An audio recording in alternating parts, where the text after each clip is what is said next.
Before we begin, I'd like to place on record the committee's thanks to the witnesses for agreeing to provide oral evidence at short notice and during such an exceptionally busy time for them. It's very much appreciated by the committee, as hearing from key witnesses is invaluable in assisting the committee in carrying out the necessary scrutiny at this time.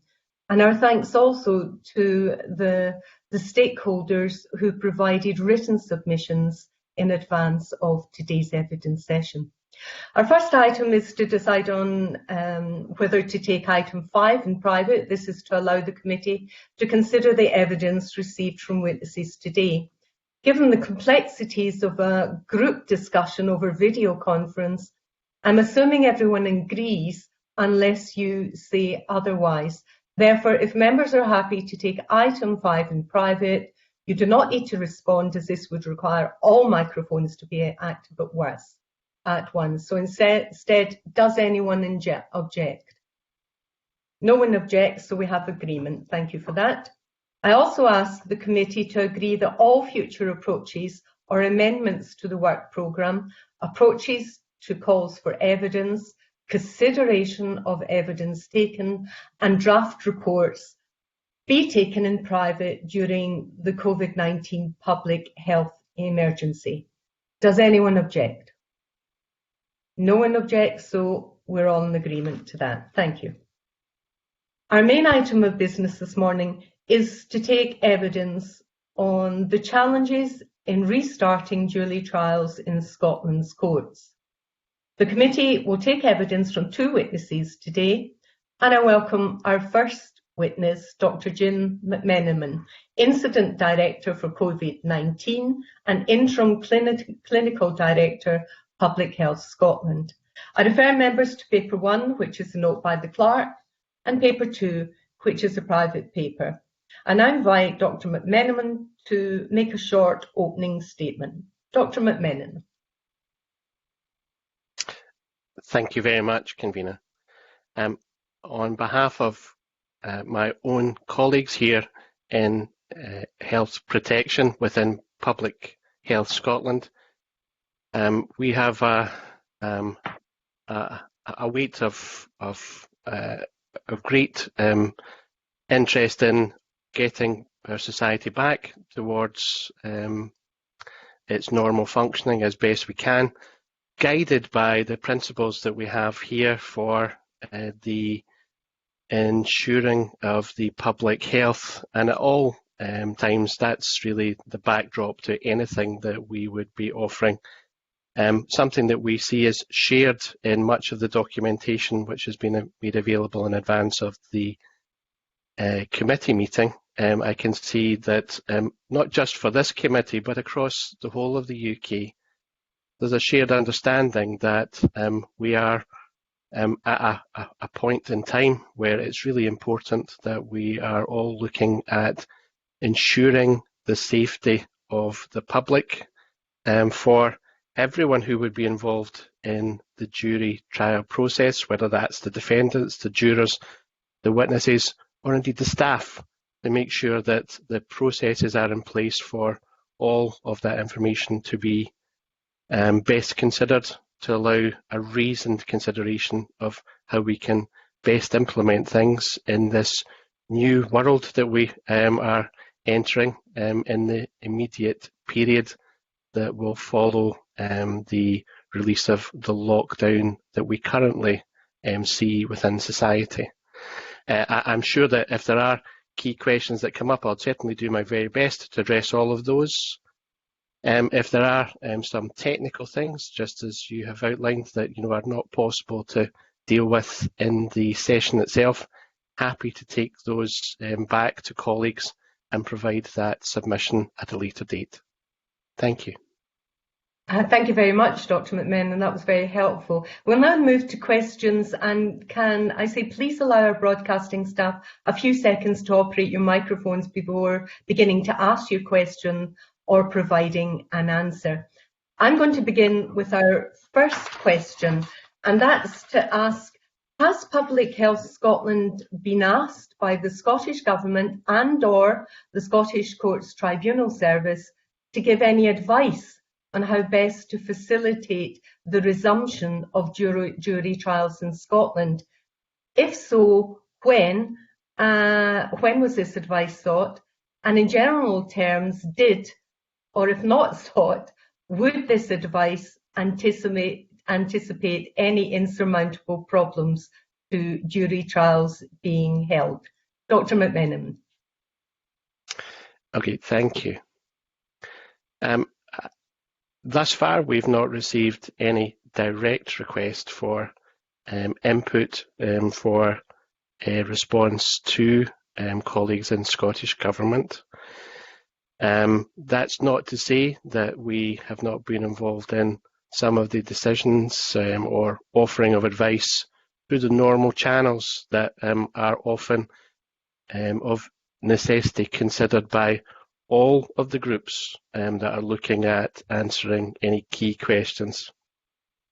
That is because we have a core set of infection prevention and control guidance that can be translated into every setting, and that through our colleagues in the Scottish Government Health Protection Team and through the offices of the Chief Medical Officer, that we make that general information available to them, but also publicly, that we are publishing that updated guidance on a periodic basis to inform the response of every organisation as it moves forward. That core information is then deemed as important for all organisations to consider. But we're also aware that, secondly, that we are not the only providers of that guidance. The Health and Safety Executive across Scotland and indeed across the UK are important in providing information on what should be considered for the workplace, and that they are making a useful contribution then to assisting all organisations in setting the scene for what should be considered, and that that's undertaken then by these two different organisations. Ourselves strictly looking at the infection prevention and control guidance and its general application, and the Health and Safety Executive for the specific consideration for the workplace. Thank you for that response. It's somewhat disappointing you haven't been contacted specifically, especially as Public Health England and Public Health Wales have both been actively involved in and key to the work leading to the resumption of jury trials in England and Wales. So can I ask what contact, liaison or discussion has Public Health Scotland had with either or both of their counterparts in England and Wales about their experience working with justice partners to help jury trials recommence? And if so, when did this take place? And if not, are there any plans now to contact both Public Health England and Wales to find out about this experience and the issues raised? Dr. McMenamin. Thank you. Certainly our colleagues in Public Health England and Public Health Wales have produced an endorsement of information that has been prepared by the court system for use in England and Wales. That's certainly something that we have seen from some of the important recent documents produced over the week of the 15th of May that are then more broadly available. That's been an endorsement rather than them actively preparing the information. That's to say that those general core pieces of information which I've alluded to have been considered and applied within the documentation for use in England and Wales. And it's then after that information has been prepared that our colleagues then in Public Health England or or the equivalent in Wales have then offered that endorsement. In a similar way, if such information was prepared by our colleagues here in Scotland, that the same consideration would be given by our organisation to any of that information that had been prepared here, and that we would then look at that information as it had been prepared. We would consider that in relation to the core guidance that I've already spoken about, and then offer any commentary about that. Thank you for that. Our next question is from Rona Mackay. Rona. Thank you, Convener, and good morning, Mr. McMenamin. Following on from the Convener's questions, I'd like to ask if there's an optimum number of times that court participants should be tested, in your opinion, to remove them from the risk of being contagious. We know that the incubation period is around 1 to 14 days. So how could testing work in practice, given that timescale? And would you advise testing for all participants, court staff, accused and witnesses? Dr. McMenamin. Thank you. So in direct response to your question, in the main that we are asking for some of the main features that we've considered within our core guidance to use as a backdrop to anything that happens within the court system. What we are asking usually is that for individuals who are symptomatic, that they should not be presenting to potentially infect other individuals, that they should be self-isolating should they have symptoms. Now, I know that you've asked me a specific question about testing. Testing in the main, and right up to yesterday, has been almost exclusively reserved for individuals who have symptoms. That's to say that we're trying to identify individuals and confirm their illness and to allow appropriate management for those individuals. You've asked me, however, about testing of, by implication, anyone who's involved in that court process. That's something certainly that is not advocated and not something which is then an issue which we could offer any commentary on, as it is not currently a recommendation. Now, I did say, however, that we recognise that as of yesterday, there was the offer potentially of citizen testing that was the subject of some discussion, and that means then that anyone who has symptoms could potentially be offered testing in the community, and that using the Lighthouse laboratories, that a result can go back to those individuals. So at the moment then, we recognise that this is an emerging area of the offer of tests to the general community at large. We recognise that that may yet change over time, but that currently there is no recommendation for, in generality, individuals to be offered testing other than if they are symptomatic. Rona Mackay. Thank you. Can I just follow on from that by asking if you believe that we should be assessing the level of risk in courts more generally, even when social distancing measures are eased and as the threat of COVID-19 lessens, but it's still present. And I should add that I've been told that a sheriff court near my constituency is so busy right now that social distancing is impossible. So can I have your thoughts on how the risk to court participants, all court participants, could be eased under those circumstances? Dr. McMenamin. Thank you. In direct response to that no matter what the setting, risk assessment is important and should be a dynamic risk assessment, I'm sure, for any organisation.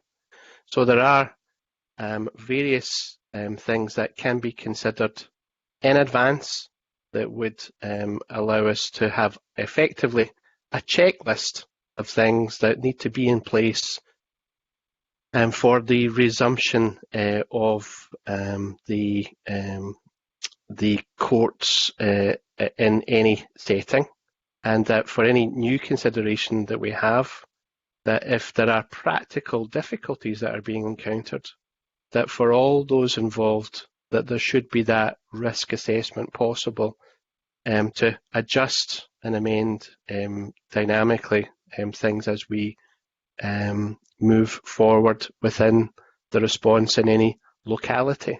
Now, you've given one cited example of an issue in a local court, and I'm sure that colleagues there would be actively looking at how can they best implement things and revise their risk assessment process accordingly, and if it's deemed appropriate, make any change to what they are undertaking locally. Thank you for that. Our next question is from James Kelly. Thank you, James. Convener, and good morning, Mr. McMenemy. Aside from the very important issue of testing that Rona Mackay has just raised, what steps can be taken within courts to guard against the spread of the virus? You know, I'm thinking about, use of PPE, hand sanitizers, cleaning of the courts. What are the key steps that have got to be taken? Dr. McMenamin? Thank you very much. I think that the key steps are laid out in our core guidance for use in every aspect of life. Although one of the most important things I'm sure that many of us are looking at is about what has been termed in the past social distancing, but now might be better described as physical distancing. That's just one of very many features within a suite of things that are important for us to consider. So that means that, yes, quite rightly, as you've just indicated, it starts with very simple things about hand washing, and where it's not possible to wash your hands, to have hand hygiene measures available where we have alcohol gel that can be used to decontaminate your hands. It involves, however, everything else that we're seeing in the general public response about coughing and covering your mouth with a disposable tissue, immediately disposing of that. If you don't have a tissue, coughing into your sleeve. All of the things that then might be associated with hand hygiene and respiratory etiquette. But it goes much further than that, because it has to also involve ensuring that if people have symptoms, they shouldn't be going to the court in the first place if they have respiratory symptoms.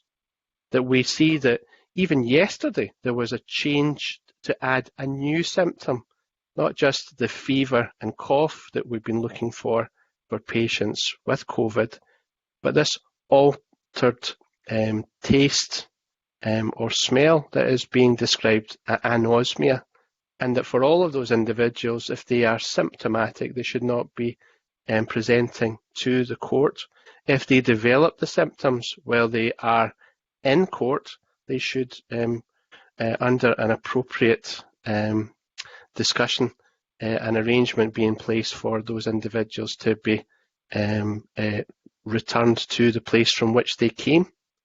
That should be applicable across everyone, whether that's the defendants, the jurors, the witnesses, or staff.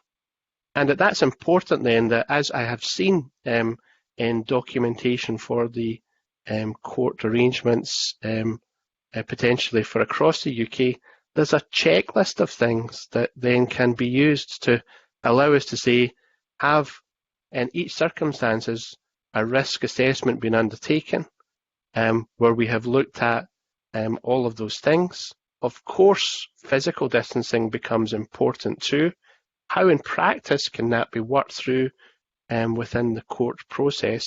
And all of that in a checklist format can something which people are able then to walk through what they anticipate could be the normal discharge of the court arrangement, but also some consideration of what happens in the event that someone, regrettably, it becomes unwell, and how to deal with each of those challenges.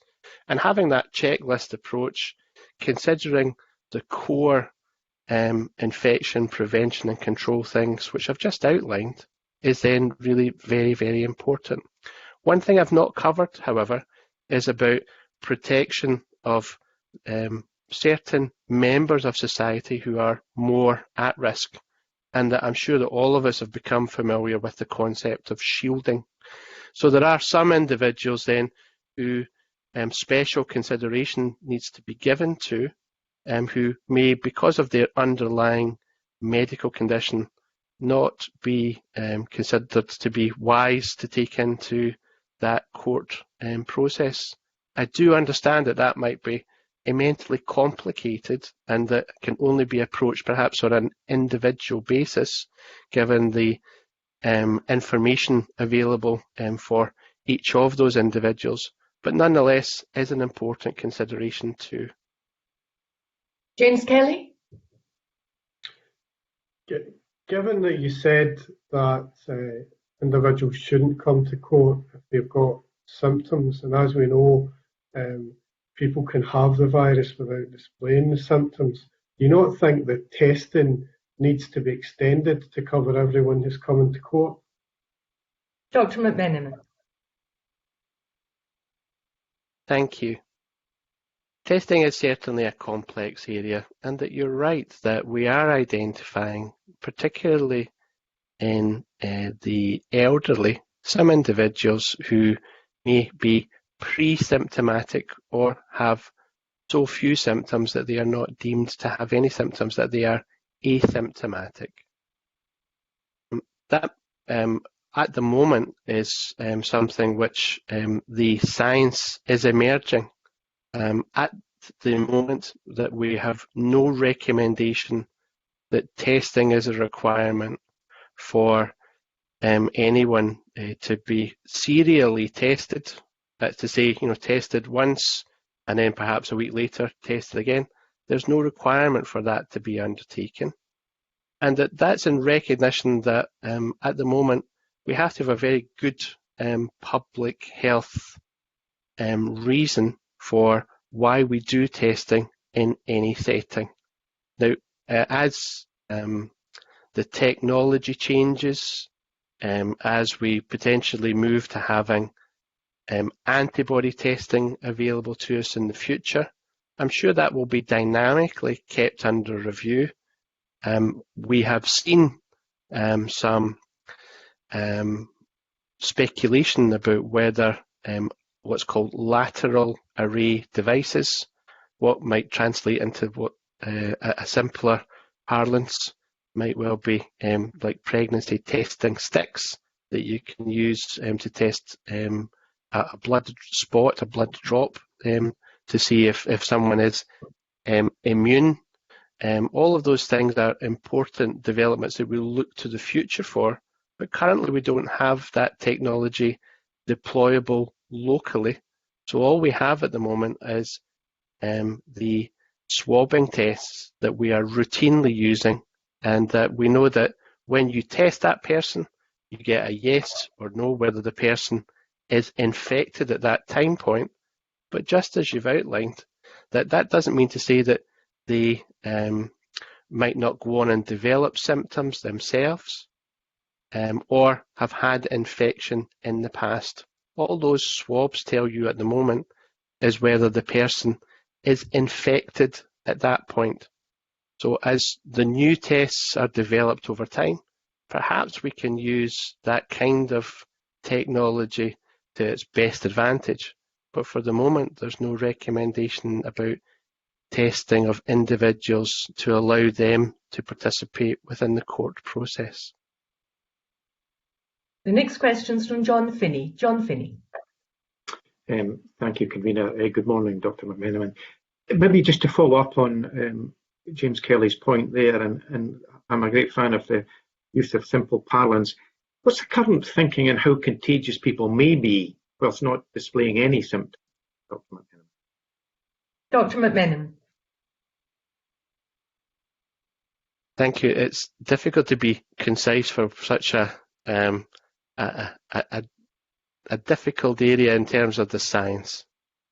What we're aware of is that the majority of risk in the population would certainly appear to be related to individuals who are symptomatic. In that if you are symptomatic and you are coughing, you are able to easily spread that infection to others.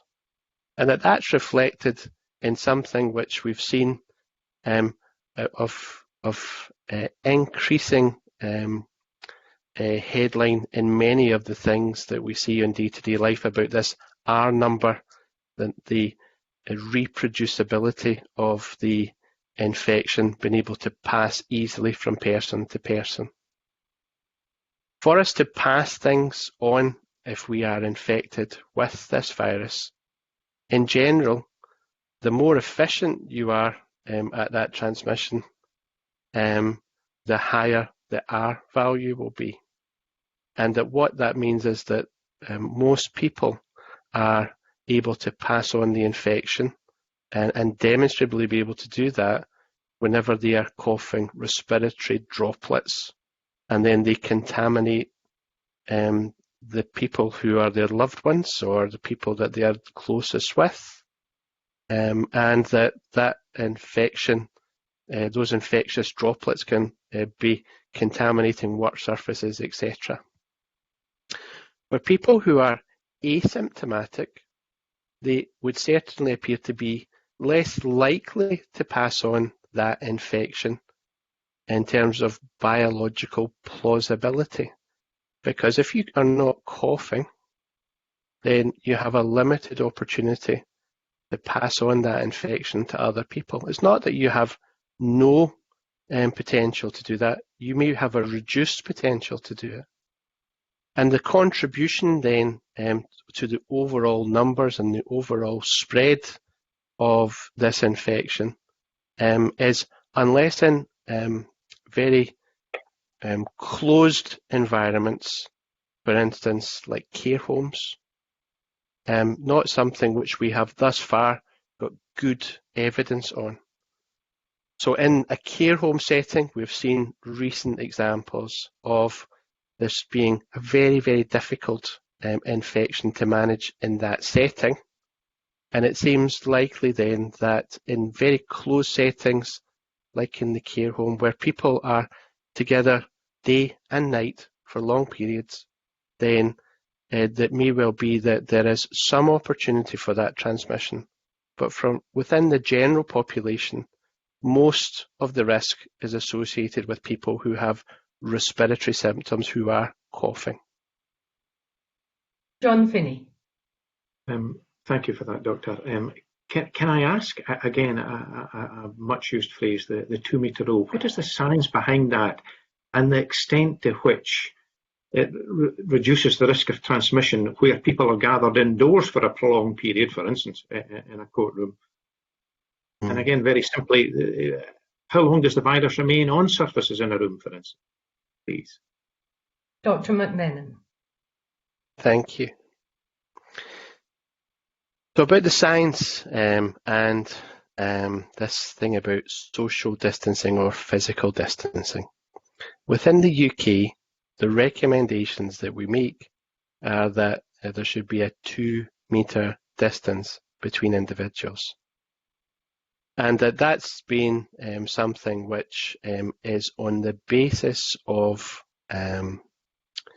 what we have observed across the years, not just for this virus, but for a range of other respiratory viruses too, where if we cough or sneeze, there are respiratory droplets if you are infected that are then produced and that they fall out quickly from the air because they are, relatively speaking, heavy and land on exposed work surfaces. So the aerobiology about that is something which we have known for a long time, that there are respiratory viruses that transmit by coughing, and that these droplets rapidly fall out from the air and can contaminate the immediately adjacent area in which the person was coughing or sneezing. It's then really important that we're able to first do one thing, which is if someone's symptomatic, know that they should not be in the court environment. Secondly, for those who are there, it's important to protect them and to make sure that hand washing and alcohol gel is available, and that there's suitable cleaning of work surfaces to make sure that they are decontaminated on a regular basis, following the risk assessment that's undertaken within that local environment. And I think that there was a secondary question that you asked that I've singularly failed to write down. So I wonder if you would like to reset that question to me, because I failed to write it down. Stephanie? Thank you, Convener. Doctor, you sort of were touching on it there. It's how long the virus remains on the surfaces in the room, for instance, please. Thank you. Dr. McMenamin. Thank you very much. And for that secondary question then about how long can something survive, then what we know is that the maximum survival of virus appears to be 72 hours. However, that's on for instance, a non-wood surface, but for some reasons that we don't quite understand, there are some surfaces that are more conducive to survival than others. But what we do know is that as well as the decontamination that we can undertake, there is a universal disinfectant that's available as we look out the window, and that sunlight actually degrades this virus, whether in the air or on work surfaces. So natural sunlight by itself is actually something which is incredibly good at rendering this virus inert and not able to be communicated to others. And that there's a science that is emerging behind all of that, which perhaps begins to explain why infections like this are more difficult to transmit in the summertime than they are in the winter, because sunlight is a natural disinfectant and is then contributing to the reduced survival of virus in the environment, but in particular where natural sunlight can get into rooms or onto work surfaces, it kills virus not just on the work surface but in the air, in that it's sterilising that too. Thank you. Liam MacArthur to ask the next question. Liam.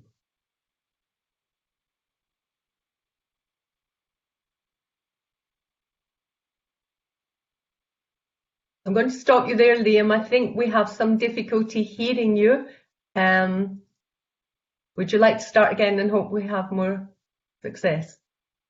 Perhaps not. What I'm going to do is leave you just now, Liam, and go to the next question from Alistair Allen, and I'll bring you in again after Alistair, and hopefully the problem will be resolved, Liam. So, next question from Alistair Allen.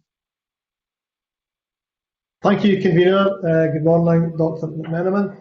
The question I had was touching on a point you've already made about people with underlying health conditions, and you mentioned that we should have a case-by-case approach when it comes to these people attending court. But I wonder, is it your view that people with underlying health conditions should have an automatic right to excusal from jury duty? Dr. McMenamin. Thank you very much. It's something that we give general guidance on rather than the definitive answer that you are seeking an answer to. For instance, if you were to say universally that everyone with the medical condition asthma should not be attending the courts, there's a range of different severity of that medical condition. If you were someone who perhaps only gets exercise-induced asthma, that you maybe have to take one of the blue inhaler things that you often see people using infrequently, that's at one end of a clinical spectrum of severity. So having a single blanket exemption then is not something which would be an endorsable thing from a public health perspective, but rather that there's a consideration by those who know best the individual's history, usually the general practitioner responsible for any patient and perhaps any hospital clinician who may be involved in their care, who's best able to make that determination. There is a general guide to that, however, in that in line with government policy, a number of individuals have received letters about shielding, in which they have been identified as potentially having a medical condition which may warrant them being given special consideration about ensuring that their safety is of paramount importance. There are inevitably some of those individuals who, that you may have something that has now completely resolved, that means that you are now hale and hearty and that you are actually no longer at risk. There are then important exceptions to that general shielding advice, because there could well be reasons, whether it's medical or non-medical, about why that is not something which is actually applicable for you at that moment in time. Alistair.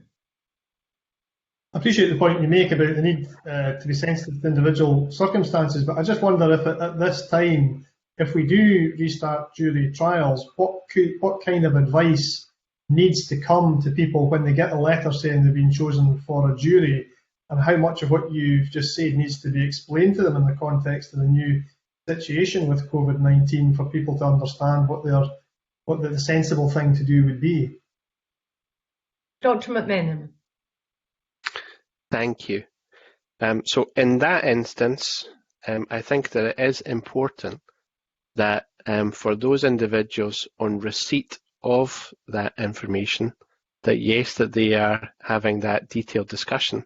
But for those who are involved in the invitation process to the jurors, that yes, that may well be something which is reflected in the communication that goes out to the jurors. So there's at least consideration of whether that's something that could or should be included in the covering information that may be provided to them. Thank you for that response. We now move to a question from Fulton McGregor. Thank you, Convener, and good doctor. I wanted to ask, what would be your advice for court users who need to use public transport to get to court? Would you have any specific advice around that? Dr. McMenamin. Thank you very much.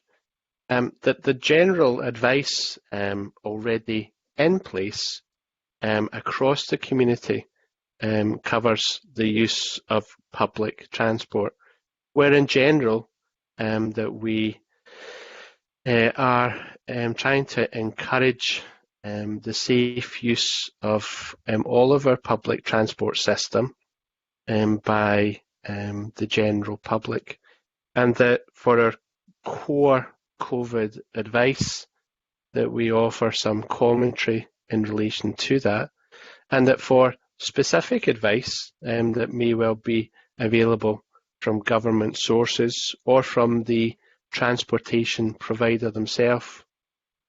I think in overview that we are encouraging people to, where they can, maintain the physical distancing that they can best achieve, but to have a consideration of their underlying health issues in the use of any transport.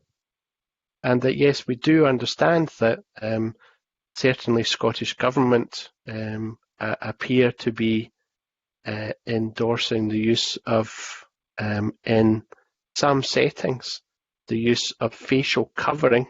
And that you'll notice I've been very careful to use the word covering rather than facial masks, and where members of the public can then consider whether that's something that they wish to also consider for use during that transportation period if they are going to be using that public transport.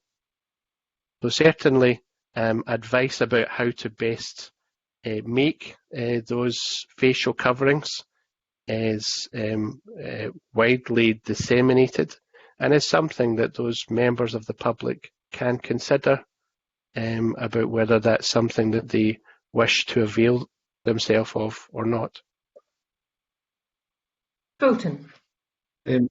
Thanks very much for that response. And I do appreciate that will cover probably the majority of people who come into that category. But I'm wondering, and I appreciate this is something that the courts are unlikely to have come across yet, but what about a situation whereby somebody needs to get to court, either a witness or a juror, and their only means to get there are by public transport, but they themselves feel uncomfortable about that and do not wish to take public transport? Do you think, I don't expect a full answer just now because it would need to be seen as an issue in the first place, but do you think there would be specific provisions put in place in these sort of situations where somebody's saying, I can't get there because I can't use public transport? Dr. McMenamin. Thank you. I don't think necessarily that's a question for me. I can only offer the public health advice about what are the general core things that should be considered.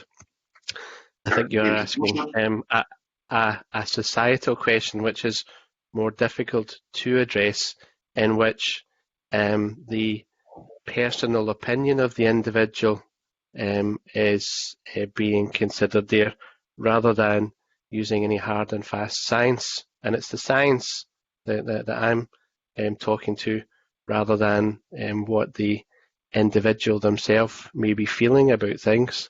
I do empathise with every individual, however, who's faced with making those important decisions, and of course that all of us will make a balanced or reasoned viewpoint for any of the decisions we make about travel at the moment, in the same way that we do for whether we wish to go and get food from your local grocery provider, whoever it is, or any of the other things that we do currently for essential travel.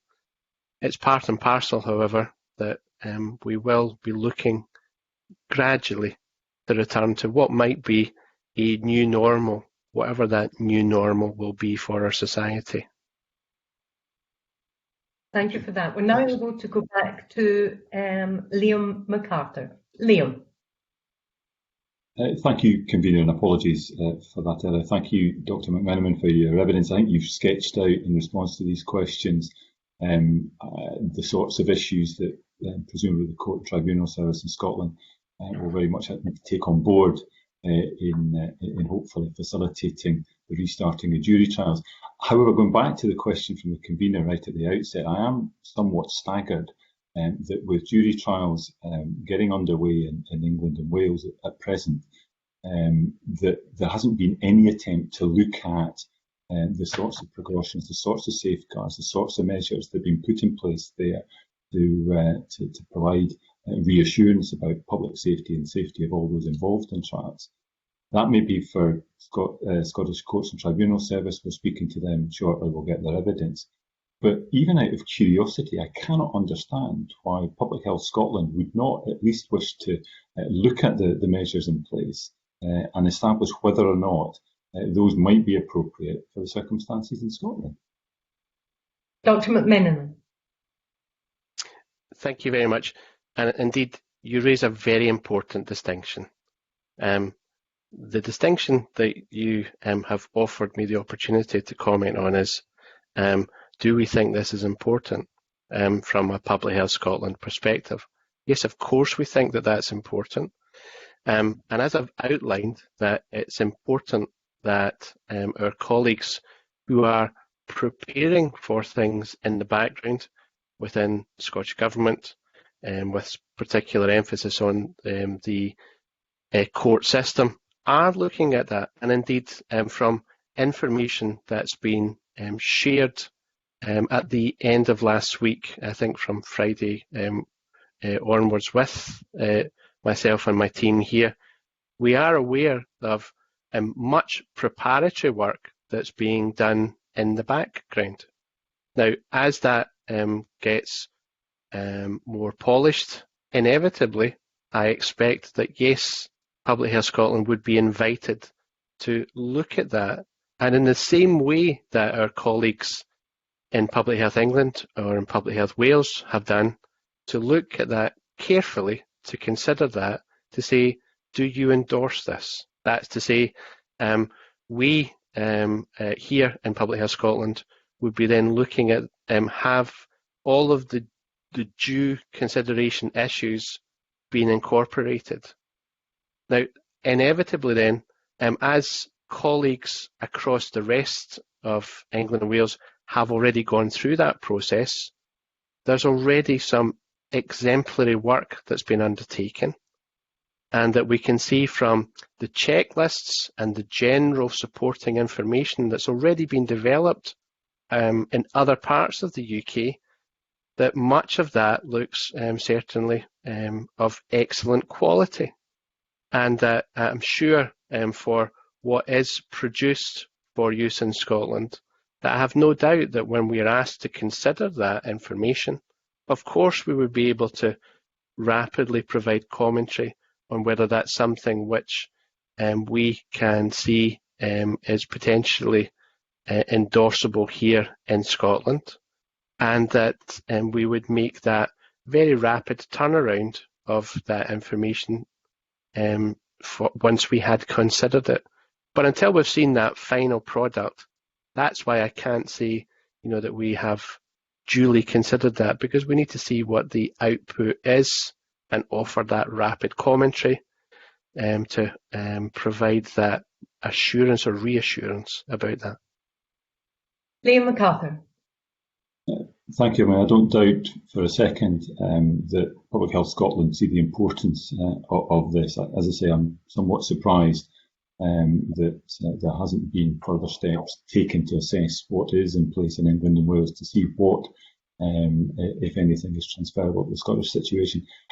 Turning to the specifics of the sorts of risk assessments, would it be your opinion that risk assessment for juries is the same as that for other participants in a jury trial, the judge, defence counsel, other witnesses, or would you see those risk assessments being very, very separate? Dr. McMenamin. Thank you. I think that very many of the key component steps in any pathway are very similar, whether it's a defendant, a juror, a witness, or a staff member. But nonetheless, there are some specific things, I'm sure, for the jurors themselves, given the unique nature that they have within that court arrangement. And that inevitably, whatever those specific issues are for the jurors, that would be important to be addressed. There are common features, though, so that I think it will be, very clear that people will be bringing their own water, one bottle of water or something with them. You know, there are common features, but there might well be some specific things for the jurors themselves, given the different pathways from the first moment that someone arrives or prepares for things in the background. So they've arrived having considered the specific things for them provided by the courts, that there are potentially some specific pathways for the juror, so that they may be arriving, for instance, where it is applicable, through just whatever that local arrangement is. There may well be a different door that they're arriving in, a different path that they have to get into the court itself. But all of those are for the specific circumstance of that unique court environment for each of those settings to be considered. And as long as all of those generalities are covered and the specific features for the individual courts themselves are considered, then I'm sure that that will be something which is well received by all. Thank you very much, Dr. McMenamin. That concludes our question and our evidence session. Just by way of summing up, can I thank you very much for what's been a very worthwhile session. And I think, like the other committee members, we are somewhat just surprised and disappointed that your advice on this very important issue, where the safety of everyone that participates in the courts, from the witnesses to the defence, the accused, and the victims themselves, all of that, given safety is absolutely paramount, it's somewhat surprising and disappointing that you haven't been contacted directly on that. And I'm wondering, too, moving forward, and very grateful for your undertaking. If you hadn't provided any information that we sought, and I think you more or less have, you would provide extra information or additional information. I hope if we have further questions that may arise after we've had a chance to look at this evidence, we can go back to you and look at that, particularly perhaps thinking if Public Health Scotland will think of being a little bit more proactive, and I take totally on board that the checklist is available from Public Health England and Wales about the important things to consider, the scenarios that might come up, that you cover or try to cover all eventualities, like a juror or someone becoming ill. I take on board that's there, and you've looked at that, and it's a developing situation.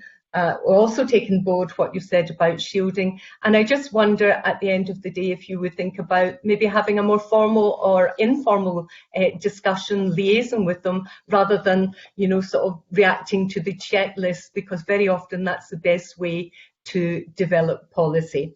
So with that, can I thank you very much for taking part in the meeting, and I now suspend briefly for 5 minutes. When we resume, we'll hear from our next witness, and I now suspend. I welcome everyone to our second witness today, Eric McQueen, Chief Executive of the Scots Court and Tribunal Service, and I invite Mr. McQueen to make a short opening statement. Mr. McQueen. Thank you, Convener, and good morning, members. I will be very brief, as you've asked, but I would just like to say, first of all, that was a fascinating session from Jim McMenamin from Public Health Scotland. And I would just like to assure the committee from the outset that Public Health guidance, Public Health Scotland guidance, is our authoritative Bible on every part of the work we are doing around about this. All of our internal guidance, external guidance, policies we're putting in place, decisions in terms of who appears in court and how our courts are operated are absolutely based on public health guidance. And that's our checklist, a single step and every single decision that we've made. Public Health Scotland are under no doubt enormous pressure, and the resources will be vastly stretched. Sometimes communication are not great, but we do have one of Jim's colleagues, Colin Ramsey, who is a member of Public Health Scotland and it will be working with us. He has been invited to be part of Lady Doreen's working group on jury trials, which he has accepted. He would have been at the first meeting on Friday, but a crisis emerged within Public Health Scotland. But he will be part of that working group, and he will be assessing all of the work we go through and trying to develop the risk framework and the arrangements to be put in place to return to jury. So I just want to give the committee assurance that may have just been a communication issue, but we are working very closely with Public Health Scotland, and they will be a formal part of the working group, both assisting us and making sure that what we put in place adheres to their guidance. I would just like to say, just very generally, and it's sort of quite an obvious statement, coronavirus is the biggest impact I think that we've seen in the court system in living memory. Not just the speed and the impact of the lockdown, but very specifically the ongoing issues that we will have, particularly with social distancing, which could be with us for a significant period of time.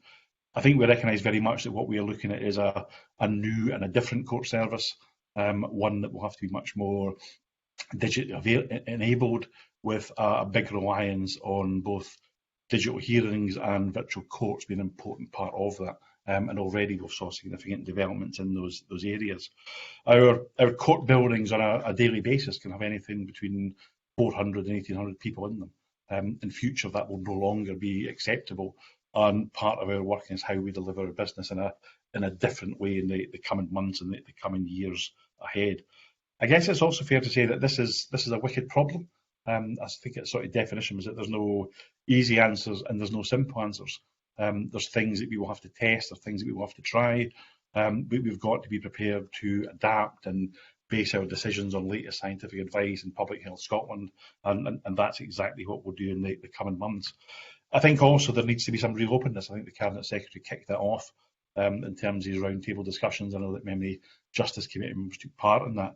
I think having absolute transparency and having open say in discussions with justice organisations, with MSPs, with the legal profession is the only way that we're going to get to a proper solution, and that's very much the direction that the Lord Justice Clark wants to take in terms of the working group.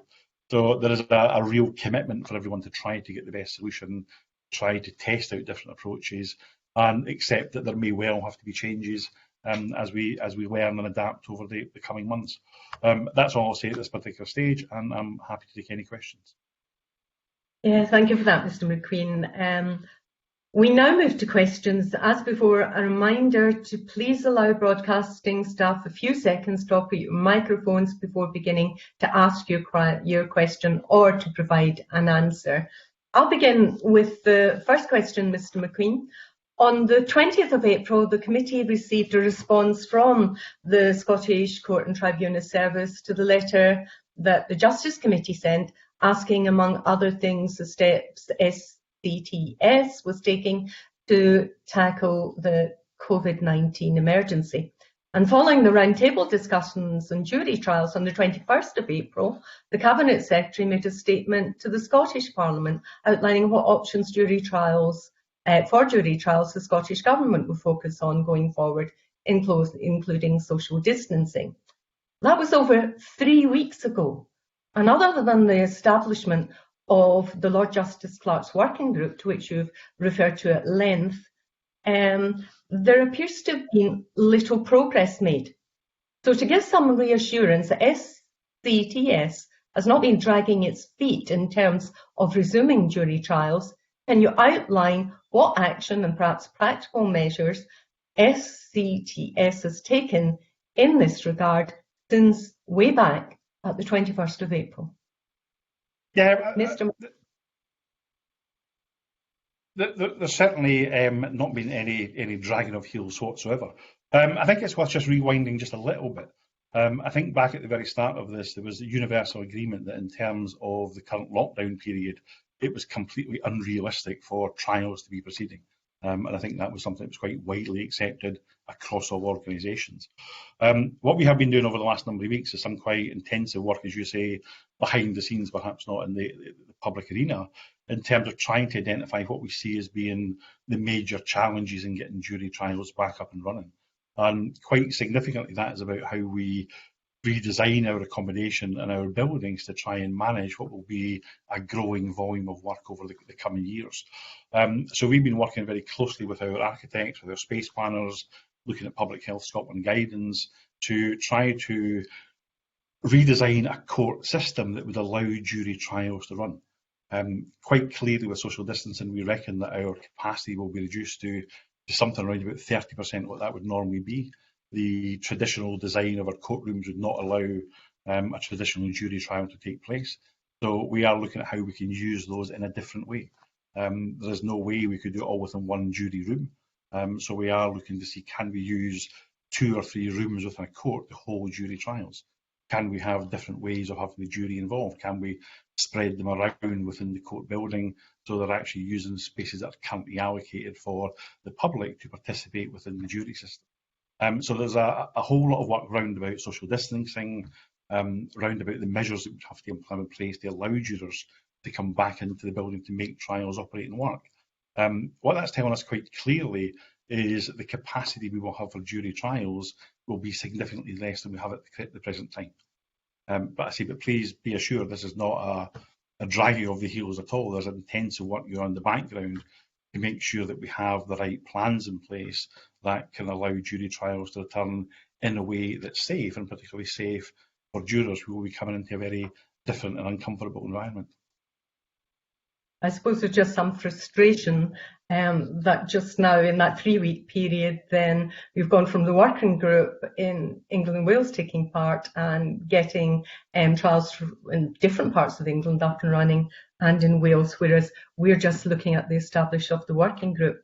Once the working group has reached its conclusions, what are the next steps? In other words, who approves any of its recommendations or proposals? The SCTS or the Scottish Government? The SCTS has independent operational responsibility for the courts, but ultimately, who will make the decision as to when jury trials can resume? Mr. McQueen. The decision on when jury trials resume will be made by the Lord President. It was the Lord President that ceased jury trials when we moved into the lockdown period, and it's the Lord President that will bring those back in again. So the working group primarily will report to the Lord President. What I would expect is that we will get consensus from the participants in terms of the approach, the design that we're going to move back to the trials. There will clearly, I would imagine, be issues coming out of the working group which may well require some legislative change. So there may be issues about the way we ballot jurors, for example. There may be further discussions in government at the moment in terms of the size of the juries. So there are some things that will happen that quite clearly will be matters for ministers and then the Scottish Parliament if it involves legislative change.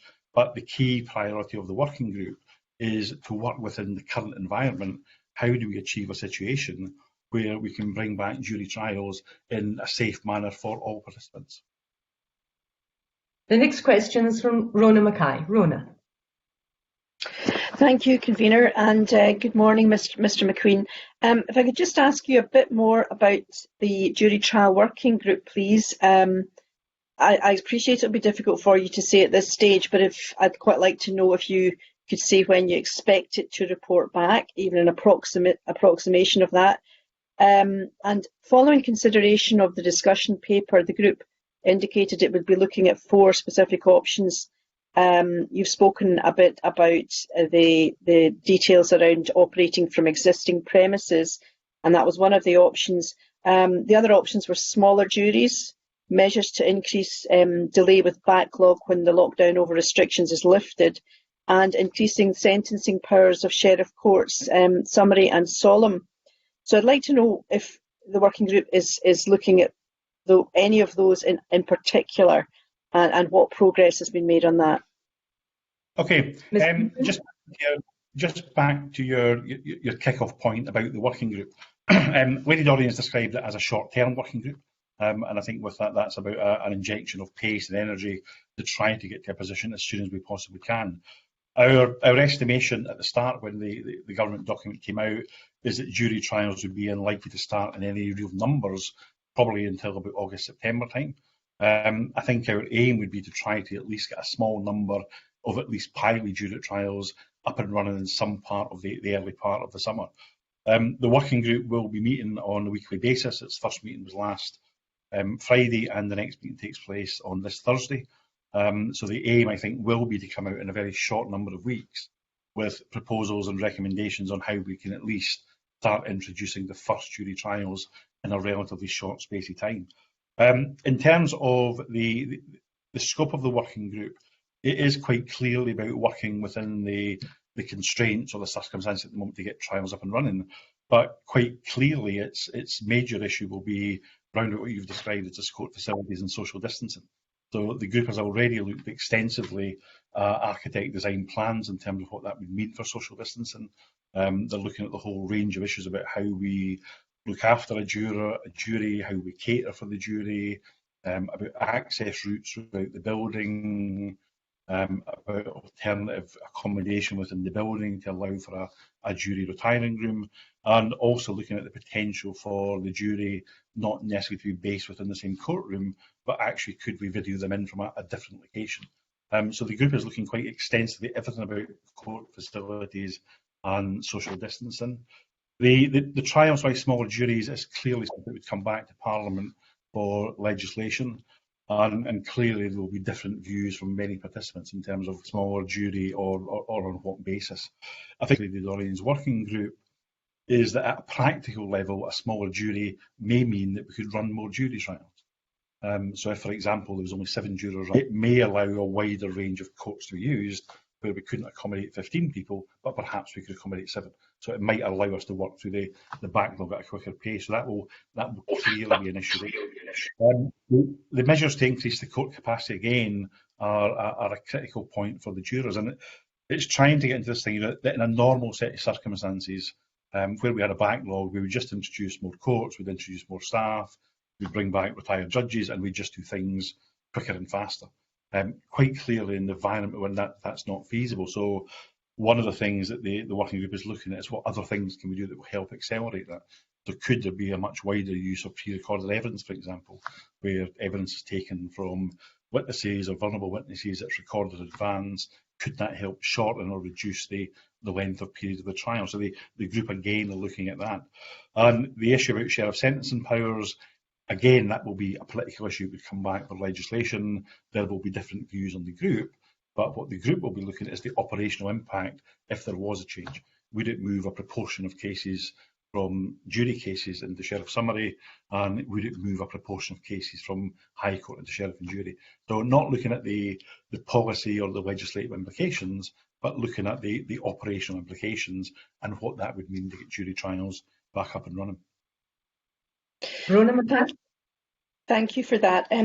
Thank you. My final question is, I know you took part in the roundtable discussion over a month ago, and you will be aware of the concerns that organisations such as Victim Support, Rape Crisis and others have about the concern they have about the delays to victims and the effect, the trauma that will cause them.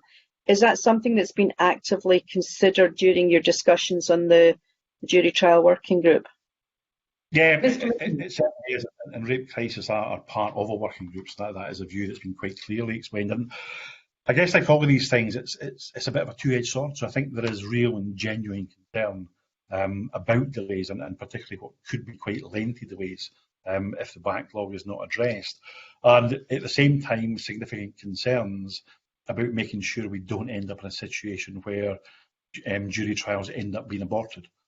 So I think one of the real risks and concerns is jury trials starting and then for whatever reason not continuing, and the trial being deserted and the witness having to come back and give their evidence a second time. So that is certainly a major concern of the victims group and particularly Rape Crisis Scotland.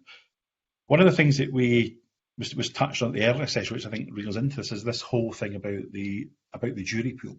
And again, I think that's going to be one of the big challenges for us, because we will be coming from a position where jurors are coming out of lockdown, they're coming into a very unfamiliar environment, they will have been socially distanced for some significant period of time, and I think that's going to be quite a big step in terms of jurors' apprehension to take part within the jury system. I think there will also be major concerns about people that still have childcare responsibilities, people that have underlying health issues, as you discussed earlier with Jim. Perhaps people that are self-employed and keen to get their businesses restarted. People returning to work after having not been working at 4 or 5 months. I think there's a whole range of issues that we'll need to think very sensitively about when we start recommencing the process, in terms of what types of exemptions are we going to allow to be made, because the last thing we'd want to do is to bring jurors in who basically don't want to be there or are very nervous and very uncomfortable. So I think we have to strike a balance on very much an individual basis about the communications that we have with jurors, understanding their personal circumstances, and trying to make sure that what we do is form jurors where people are as relaxed as they can be in what will be very unusual and a very nervous and potentially apprehension situation for them. So the actual focus of the impact on victims and witnesses is absolutely key to this, both in terms of the length of delay and the impact that will have, but also making sure that we can get into a position where we start jury trials where there is a high level of assurance that jury trial is likely to run to conclusion. Next Thank question, Liam Kerr. Liam Kerr, please. Thank you, Convener. Good morning, Eric. It would appear that faster progress has been made south of the border in getting jury trials up and running again. Can you tell us why is that, and what discussions are you having with your counterparts south of the border to understand what lessons we can take from that? Mr. McQueen? Yeah. Okay. When we talk about faster progress, I mean, I think different jurisdictions will always do things at different times. So I don't think it's much about faster or whether it's right or wrong. People are in a different position. If you look across the whole global community, there's a vast variety of different positions in terms of jury trials. What England and Wales have achieved is a couple of trials that are up and running. I think there's one started just in the Old Bailey and one started in Cardiff. I think their aim is to possibly get up to maybe 4 or 9 trials, and that's across quite major centres across the whole of England and Wales. I think at that stage they then want to take a pause and think, how do they actually ramp this up to what they might approach anything like business as normal? In a normal month, they progress 1,400 trials. So having a few started is a good step, but it's certainly not restarting the jury process. I think that's something they fully accept. We've had very close discussion with colleagues in England and Wales. The Lord President has been in regular contact with the Chief Justice in England and Wales. We've had various video calls with their operational and their health and safety staff. We actually have another video call with them this afternoon to review progress on the first couple of days. We've been sharing a vast amount of information with them in terms of risk assessments and checklists, and the ones that Jim McMenamin referred to earlier were checklists that we've passed on from HCTS. So there's no doubt at all about the closeness, about the collaboration that's existing. And we will continue working very closely with them as we develop our own ideas and learn from some of the experience that they will no doubt have over the course of this week and next week. Liam Kerr? Thank you. Thanks for that answer. I'm grateful. Something occurs. This is the only other question I'll put to you today, if I may. I believe that judges and court staff in England and Wales get a summer break of some description, and that there's some suggestion that this might be foregone. Is there a similar thing in Scotland? And if so, is that an option that you might be considering? Mr. McQueen? You'll be glad to know that this is one where we are ahead of England and Wales.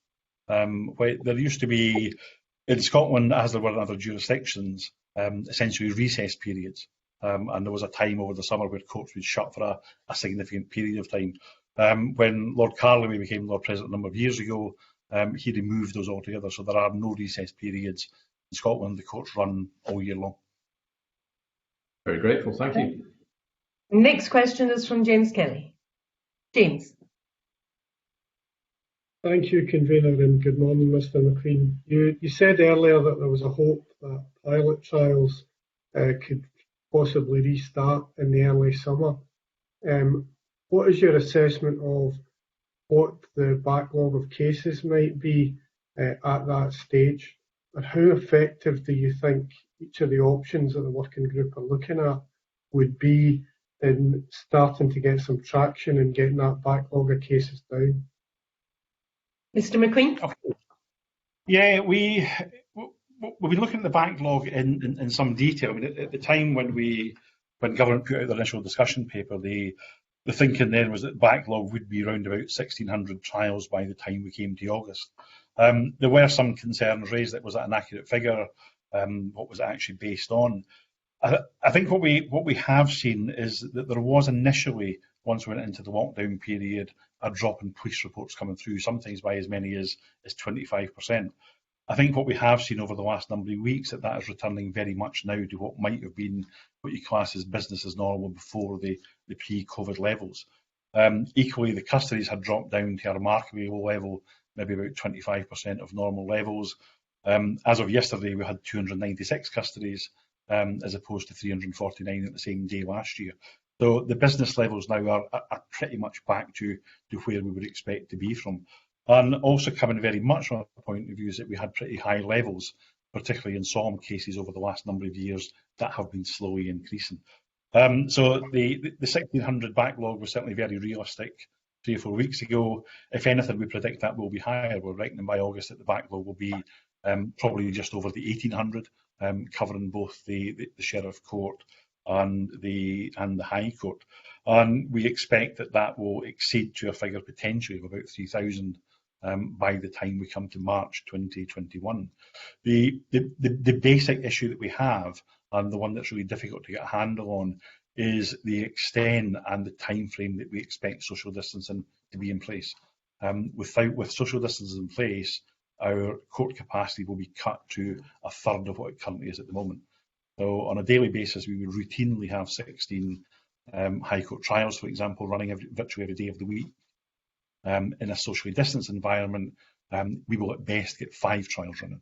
So already our capacity to put trials through is significantly reduced. There is the potential, if we have challenges with jurors and nervousness, and we're working between 3 courts rather than 1, it could impede on the progress. So actually that might make things worse. So I say realistically, we think the backlog is right where it is, and we think it will increase significantly as we go through this year. We reckon that by the time that, if we look at the High Court, so the High Court at the moment, we reckon that by August it will have 750 cases awaiting trial. We anticipate by the end of March, because of the fact we're having to reduce from 16 courts to 5, that could increase to about 1,200 cases.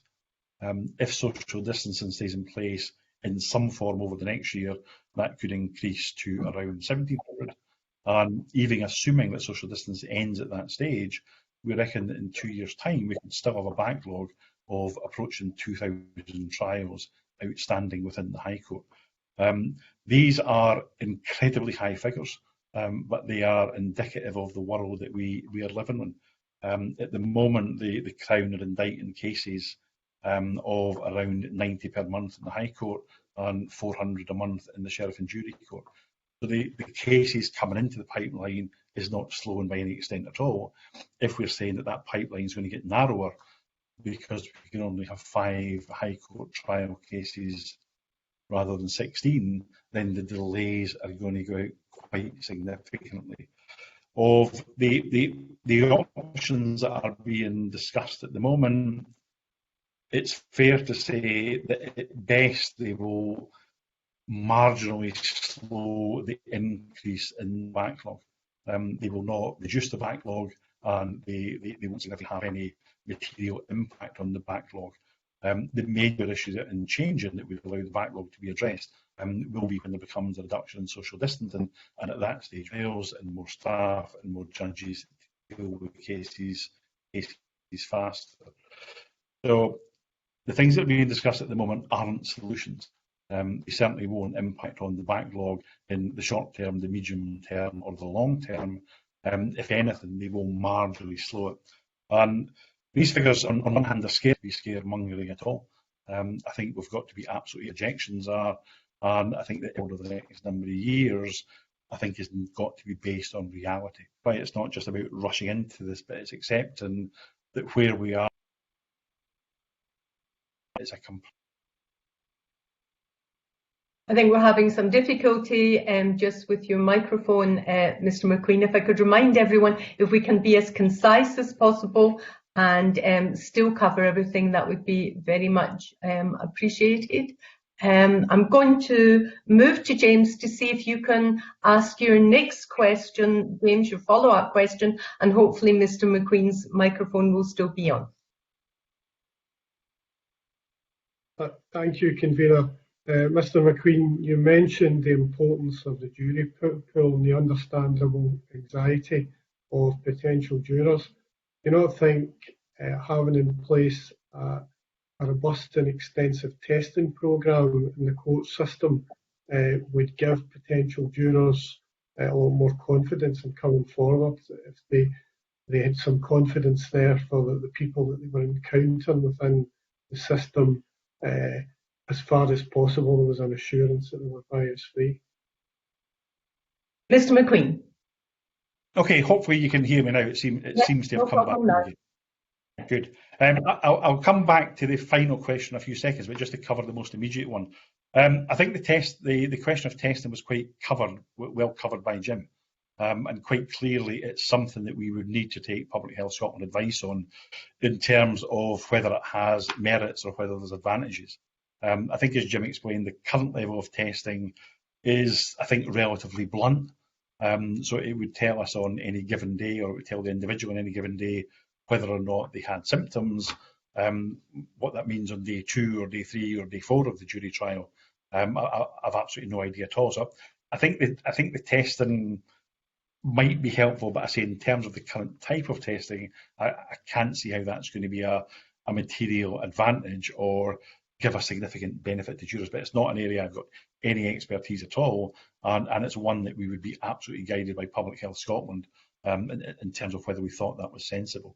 I do just want to jump back just to the last question that was asked, where we were talking about the backlog and the options that were being considered at the moment. And I say I was quite clear that I think at best they will scratch at the surface. They may slow the backlog, but they certainly won't address it. The one I do want to come back to, and I think I do have to come back to, is the whole issue about trial by judge. Quite clearly there was enormous opposition against that, particularly from the legal profession, and I can understand the view and point, but I think we need to be quite clear that if we are moving into a position of delays that are going to continue for a year or 2 years or 3 years, then trial by judge is an option that would address that and would address it very, very quickly. I think the view has been taken that it's not completely off the table, but we need to test a whole series of other options first. And that's the options that are being put in place, and that's the options that will be tested. Our view in terms of the modelling we're doing at the moment is they will not have any material impact on the backlog or the accumulation of the backlog. And unless we get to a point where there are some radical options considered, then that backlog is going to be with us for a long time.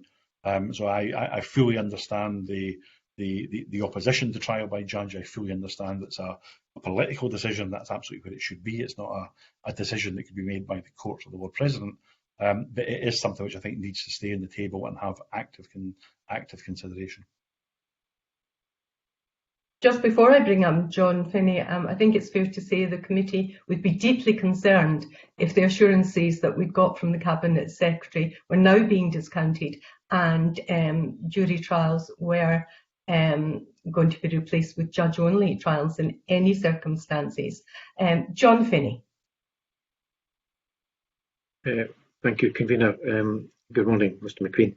Mr McQueen, we were talking about options. One of the options that was discounted was the involvement of jurors remotely in trials by video link. Is the empanelling of juries, the selection of jurors done remotely by video link, something that could be picked up by the working group? Mr McQueen.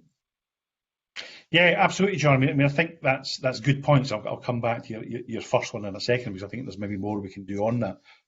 Certainly the empanelling of the jury in advance and digital is one we would want to achieve. So at the moment we write out to about 100 jurors on the anticipation that about 60 will turn up in court, and of that 60 we will then ballot the 15 who are going to take part in the trial.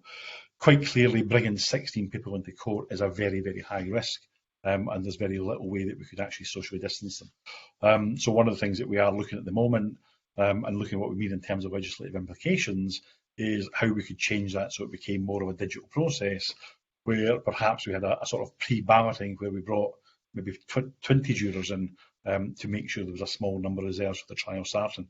So it's absolutely an excellent suggestion, and one that we are pursuing at the moment. Just to go back to the jurors for a second, one thing which we are thinking about very seriously is actually whether there are other opportunities to have the jurors joining the court by video conferencing. The initial model was based on some pilots that were being done in England and Wales, where essentially the 15 jurors were separate and they were coming together through a VC link. One of the things that we've not ruled out, and we discussed this with Wady Dorian's working group, is to whether the 15 jurors as a group could be in a different location, but joining by video. And that's something that we are very keen to develop and something we've been working on over the course of the last week, because it's something that would give us an opportunity to potentially allow more trial courts to be used as jury courts. I say at the moment we reckon we can only use about a third, being 5. If we had a means by having jurors in a different location, then perhaps it might be possible to increase the number of courts holding a jury trial to 7 or 8 or whatever number. So it's something we would think that there is scope to develop and test that further to see if it would be an option that would actually address the backlog at a quicker rate than we're currently seeing at the moment. And I do just want to assure the convener that what I've said today about jury trials is a view that I have as Chief Executive of the Court Service. I'm not expressing the views of the Cabinet Secretary for Justice. I'm just simply pointing out that as an option that we put forward, that having jury trials would make a material impact on the backlog, and it's an option that we as the Court Service don't think should be taken off the table. And I think at one stage it's something we may need to come back and consider if we are finding out that the delays in the trials have carried on. Ultimately, it is a decision for ministers, and beyond that, it is a decision for the Parliament, and we fully accept that, and that's Parliament's right. All I'm flagging up is we still see it as being a potential option if the backlogs accrue at the level we currently anticipate. Liam McCarthy. Convener, I have a further question, if I may, please. Oh, sorry, John, I thought you'd had a second question. My apologies. Your follow-up question, John. Okay, thank you very much, Jade. Thank you for that very reassuring response, Mr McQueen, and I'm sure the convener of the committee would want to be kept up to date in any progress that's made in respect of that. Still on the subject of video conferencing, and the committee in the past has talked about video links with prisons, perhaps particularly in relation to very short-term appearances for people on remand or the like. Have you had engagement with the Scottish Prison Service about, if you like, their capacity, what availability there is for this technology on the prison estate, and even the potential for instance, an accused participating in a trial from prison, please? Mr McQueen. Yes, absolutely, John, and those are discussions that are live and ongoing at the moment. With the emergency legislation that came through last month, there is now the option for the accused to be excused from a physical trial and take place electronically. We are looking certainly in terms of some of the criminal business about trying to look to bring forward some pilots where actually we would hold the whole trial on a virtual basis with the accused based in prison. We've had discussions with the prison service over the last week, and the High Court Appeals, for example, have now started last week on a virtual court where the accused in prison is just directly coming in by a video connection into the virtual hearing for his appeal. So absolutely, I think there's opportunities there. It involves moving individuals, it reduces the risk. I guess the only challenge with the High Court would be it would be for quite a significant period of time. So where we have a virtual trial in a summary court, it may last for a few hours. An appeal hearing may last for a few hours. I guess there will be the question, and it's a question we discussed quite clearly with the legal profession, what would be the implications if somebody was taking place in a trial by video link that was perhaps lasting for 6 or 7 days or in 6 hours a day? How does that change their way or their ability to interact within it? But certainly technically it's perfectly feasible from our point in terms of an operational sense. It would make perfect sense. But there are discussions we will need to have, and we will have those partly through the working group in terms of what the implications would be. If we can achieve it, I think it would be a good practical solution. Thank you very much. Liam McArthur. Thank you, Convener. I'm intrigued that somehow England and Wales are not ahead of us in restarting jury trials, but we're somehow ahead of them in terms of cancelling summer recess. But I think there's a shared concern about the time it's taking to make progress in relation to what I think we all understand is, in your words, Mr McQueen, a wicked problem. Nevertheless, Parliament's made absolutely clear during the debate on the first emergency legislation its position on judge-only trials. It was restated during the round table hosted by the Cabinet Secretary. So I share the convener's concern that there are attempts to put this back on the table. You've talked about there being 6 courtrooms available for carrying out jury-only trials. I would be intrigued to know which of those courts have been identified, because I understand that the potential could be higher, as many as 10 courts. So if you could set out which 6 courts you think would be usable for jury trials. Mr McQueen? Sorry, you want me to set out the 6 courts? Yeah. Yep, it's 2 courts in the Saltmark in Glasgow, 1 court in the Lawnmarket in Edinburgh, and 2 courts in each of Glasgow Sheriff Court and Edinburgh Sheriff Court, which are currently being used for High Court trials. I think there was a view taken in one of the papers coming forward, I think from the Criminal Bar Association, that there were other courts in Glasgow that could be used for jury trials. And yes, arguably that's the case, but I think what we are saying is that for each jury trial, we would need 3 courtrooms. Yep, so yes, which are larger and could host a jury trial, but to actually run a jury trial, rather than using 1 courtroom, we would use 3. So we would have 1 courtroom where the actual trial was taking place, and in there we would use the public seating to spread the jury round to achieve social distancing. There would be 1 courtroom that would be designated as the jury's retiring room, because they need their own legally secluded room to retire to make decisions. And there would be another courtroom which would be used for the media, for victims' families, and for any other relatives that were involved in the case. That's absolutely the model, quite interestingly, they're using in England and Wales. So the trials that have started today in started just today in Cardiff and the Old Bailey are based on that 3-court model. So that's something that's been through quite an extensive risk assessment. The issue I think raised in Glasgow is, yes, there are some courtrooms that are slightly bigger, but we would need to use them as part of that 3-court pool to deliver the 1 trial. So I say, please don't think at all that we're trying to make this difficult or we're trying to restrict things. Nothing would give me greater satisfaction than having jury trials up and running tomorrow. Nothing would give me greater satisfaction to having the throughput of trials being as high as we possibly can. We are not putting barriers in place by any step of the imagination.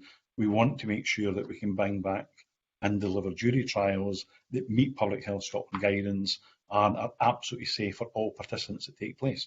I think that will be absolutely essential to build the confidence of jurors. And if we were trying to cram too much business and we were not observing social distancing measures within our courtrooms, then I'm quite sure that my letterbox would be full of letters from MSPs of constituents who are very unhappy with the situation. So please don't think at all that we're putting barriers in the way of progress. Our aim is to provide the safest and quickest return to jury trials in Scotland that we can. Liam McArthur? Thank you. It's helpful to get that detail. I think there would maybe be a question as to whether or not those 2nd and 3rd rooms need to actually be courtrooms, and there have been questions, I think, about the figures that SCTS have come forward with in terms of projected backlog. But maybe turn to a case that, as I understand it, went through Saltmarket Court shortly before the lockdown restrictions were put in place under Lord Fairley. We had a juror who had to step down, as had been advised to shield. We had an expert witness who developed symptoms and had to give evidence then by video link, and jurors that were required to socially distance. So in a sense, we already have an example, as I understand it, of cases that are jury trials that are run in the Scottish Court that would provide the sorts of evidence, the testing of the sorts of safeguards that you're talking about, Mr. McQueen. And therefore, again, I think the question is, why are we not seeing greater progress towards restarting, even if only at the outset in a limited capacity, jury trials in Scotland? Mr. McQueen. I think there's 2 things on it. I mean, I think the example of the case in the very early days is not a particularly good example. I think, to be quite honest, how our whole understanding of social distancing and of COVID-19 are light years on from where we were at that particular stage. I think that was the early days where there was no real public or social awareness, there was no guidance out from Public Health Scotland, and I think those trials we got through on Best Endeavours, I don't think there would be any of our risk assessments now with the revised knowledge and guidance and expertise that we have from Public Health Scotland. This ongoing discussion about why are we not starting? I mean, it's just worth reminding that we are still in lockdown. None of the government restrictions have eased. The absolute position of everyone, including the legal profession, I think the words of the Glasgow Bar Association were that it would be reckless to contemplate starting trials within this period is a universal view that's accepted. We are doing everything we can now to do the proper assessments, the proper analysis of space, making sure we're complying with Public Health Scotland guidelines to make sure we can move to a position to get trials started. England and Wales may be a few weeks ahead in terms of getting there, and all credit get them. This is not a race, it's not a sprint. This is a marathon that's going to be with us for a long time. If it takes us a few weeks longer to get to a position of agreement on safe resumption of jury trials in Scotland, then I think that's actually a good place to be. I don't think trying to race for the sake of racing is going to be an advantage to anyone. Next question is from Alistair Allen. Alistair. Thank you, Convener. And firstly, please don't take this as a criticism, because I realise that conveners have a very difficult task, both in steering the committee and also in taking their own opportunity to put their own point of view. But at the end of the last session, you expressed, I think it was either disappointment or concern about the fact that the government hadn't sought the advice of Dr McMenamin. I would just like to take the opportunity to put on the record that Dr McMenamin in fact went on to say that advice and information had been provided through what he called the usual channels. As someone who's been a minister myself, I know that ministers do have to ask questions and do have to seek advice, but they do also rely on the advice that's provided as a matter of course. So I just wondered if you could clarify that your disappointment was expressed from a personal rather than committee point of view. Happy to do that, Alistair. Thank you. I've taken up enough of your time, Convener, so I just have the one question, and that is, obviously there is a working group that's on just now looking at 4 options, and Mr McQueen, you've already indicated that there's a potential in the future for a 2,000 trial backlog. I just wonder if you could elaborate a bit more about your perception of the 4 options, kind of impact they might have on that backlog in the future. Mr McQueen. Yeah. So this is the 4 options that are currently being considered. So first of all, the options of trials with smaller juries. I think, as I said earlier, there are a whole range of views that no doubt will come to bear if this comes forward as legislation, and that's not something I want to get caught into today. The advantage of smaller juries would simply be, from my perspective, the ability to potentially be able to run more trial courts. If we need to socially distance 15 people, then trying to socially distance 7 people, if that was the size of the juror, may enable a wider range of courts to be used. Equally, there is the risk that if you go down to smaller jurors and you have one juror dropping out, then does that mean the trial has to be aborted? So at the moment, with 15 jurors, we have the capability where the trial can go down to 12. So at least you've got some sort of contingency level. There would be a risk in a smaller jury from a sort of operational perspective that if one of those jurors dropped out, then the trial couldn't continue. And again, that's back to the concern I think has been raised by the victims' organisations. So I think the smaller juries may have the advantage of allowing a wider range of trials to take place at any one time, and it's certainly something I think is worthy of significant contribution of consideration. The other measure is in relation to changing sentencing powers, and I guess that one, to be honest, is more marginal at the edges. It may move a small number of future cases out of the sheriff and jury system and into sheriff summary, where essentially they would be dealt with by trial by judge. So it would have an impact in reducing some of the flow that's coming in. It wouldn't have any material impact on the backlog at the moment. And if sentencing powers were increased at the top end, say possibly to 8 years or 10 years, it would have the practical advantage of moving some cases from the High Court into sheriff and jury. Again, that would be more, I think, at the edges rather than substantial. Sheriff and jury cases do tend to be quicker in terms of how they're proceeded through, so it may help with the efficiency. Would it have a material impact on a rising number of cases in the backlog? Then it's doubtful, to be quite honest. The issues about social distancing are very much one of the main things of the working group at the moment, and one of the main constraints. I think I've spoken about that quite extensively already. The measures to increase the court capacity, I say that this is where I think we're in a bit of a dilemma at the moment, that while we have social distance in place, then the court's capacity to go at a quicker rate is severely limited. If we were in a traditional world where we'd had a problem and suddenly we moved out of it, then we would requisition further courts for High Court trials, we would deploy additional staff and sheriffs, we would look to see how we could run at a faster pace to reduce that backlog. But while the social distance is in place, then that's something that does limit us. I say the option that we are very keen on pursuing is this idea of potentially being able to have the jury in a different location than videoed into the jury court.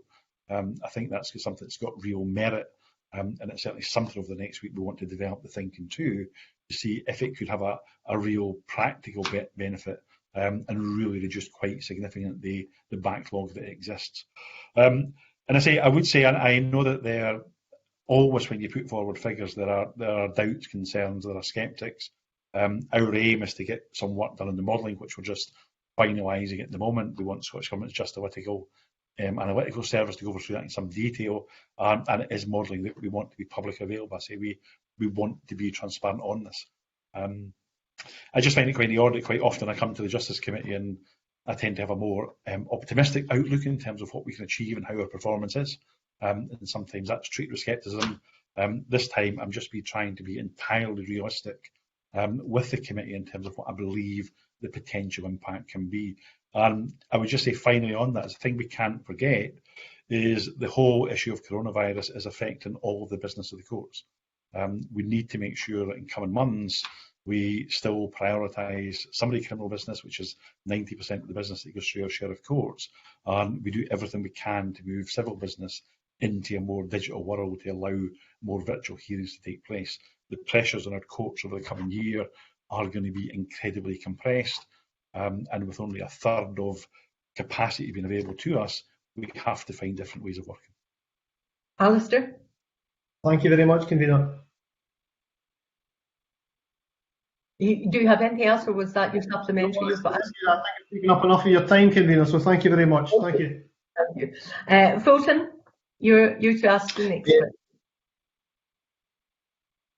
Thanks, Claire, and good morning. I know you've talked a wee bit about this already, but I was wondering if you could elaborate on any discussions that you've had with the Scottish Government on the level of additional resources that you might need to reopen courts, and what assurances have you had that these resources that you need will be available? Yeah, we've had quite significant discussion with the government on it, with colleagues on it. I would think it's fair to be saying we're not being offered a blank chequebook, but there is recognition of the severity of the situation, and at this stage we don't see either funding or resources being a particular problem. I think there's a realisation that this needs to be resolved, and if it's going to take an extra injection of resources, then I expect that will be made available. So I say no promises of a blank chequebook, but acceptance that there will need to be investment and there will need to be resources made available, depending on whatever the final solutions are that are put in place. Fulton. Thanks for that. In a somewhat related question, what consideration to the other agencies that link into court business, such as the medical profession, social work, and other agencies, and the pressures that might be on them due to the coronavirus implications, and how that interplay works with the courts? Is that something that you've given any consideration to? Mr. McQueen? Yeah, we have given quite a bit of consideration, and a lot of that comes together through the Justice Board, where we bring together representatives from social work, from community justice, and from health to look at the overall impact. What we are trying to think through quite carefully, and particularly in relation to witnesses and jurors, for that example, it's just one example as to how that plays in with health. So we would want to make sure that in future any expert witnesses that are required to give evidence at court are not drawn away too much from their place of work, but their evidence can be given through remote means or video conferencing to the court session. And equally, we will be looking quite hard at our jurors in terms of what level of exceptions will we apply to jurors, particularly when they come from a health background. It would seem very unrealistic that in anything like over a short period of time that we are taking key workers away from key work to be jurors within our jury system. So there's a lot of discussions going on in different forums involving people from the key worker sections, but particularly around about health and social work and the implications on the community justice services. Thank you for that. That completes our question, concludes our evidence session with you, Mr. McLean. Mr. McLean, there will be things I think we will want to follow up on, not least that there doesn't seem to be a date for the working group concluding. They've held one meeting, there are several others planned, and there's been a vague reference to perhaps trials starting August, September, which is many months away really in relative terms. Perhaps some more information that I think you've referred to in the past, a 6-week lead-in time, and how perhaps the video and conferencing and virtual meetings that you've talked about could help with that. We've covered that happily in Scotland. The recess issue has been covered, but I wonder if every consideration has been given to evening or weekend courts. So these are things that, given time constraints, the committee may well follow up, including the use of rather than other courts to spread the jury trial burden in a case, to look at other facilities. But I suppose in concluding, Mr. McLean, given the prospect of you still not ruling out, from your perspective, judge-only trials, can I just leave you with this thought that was in the submission from the Scottish Criminal Bar Association, and it was to this effect that the commitment of all the various justice delivery partners, including themselves, is to the resumption of jury trials being best judged on their actions rather than their words.